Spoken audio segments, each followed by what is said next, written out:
everybody, welcome to the channel and welcome to our sausage making masterclass.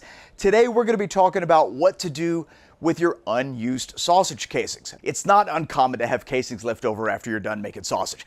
And more often than not, these extra casings usually get tossed. But sausage casings are not cheap, and whether we're talking about beef, sheep, or hog, if you could save them, you should. So today I'm going to show you how to properly store your rehydrated casings so you could use them later.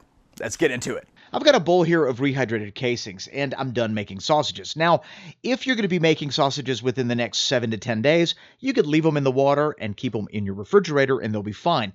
But in my case, I'm finished and I want to store them a little more long term. So let me show you what we're going to do. The first thing is to properly rinse out the casings. Now this really more applies to unused casings that have been on your stuffing horn and might have a little residual meat on them. We do want to rinse those out.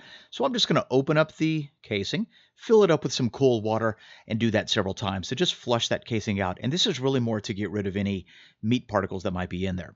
If your casing has never seen the stuffing horn and it's only been in water, you can skip this step. Now it's important for you to know that these techniques can be applied to all natural casings, beef, hog, sheep, it does not matter.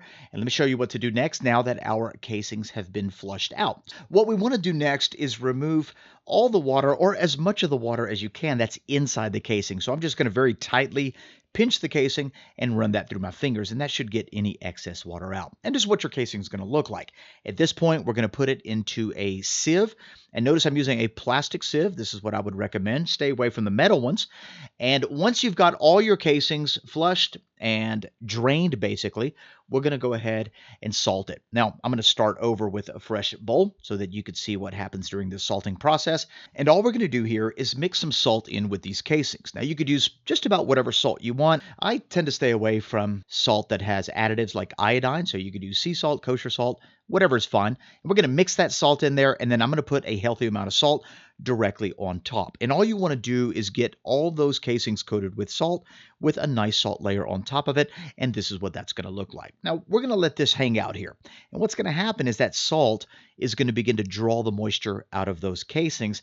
And as you can see, just within a couple of minutes, it's already starting to pull quite a bit of moisture out. So let's let that hang out there for 1 hour. And 1 hour later, this is what it looks like. Look how much moisture has been pulled from the casings, and our casings are now ready for storage.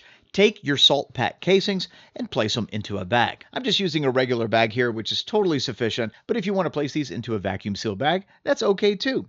Once we get it in the bag, we're just going to give it a tie and stick this into our refrigerator. All right, very easy way to store your unused sausage casings so you can use them later and not have to throw them out. If you like this video, give it a thumbs up, and if you have any questions, leave them in the comment section. Don't forget to subscribe for more sausage making masterclass videos. We'll see you in the next one. Bye-bye.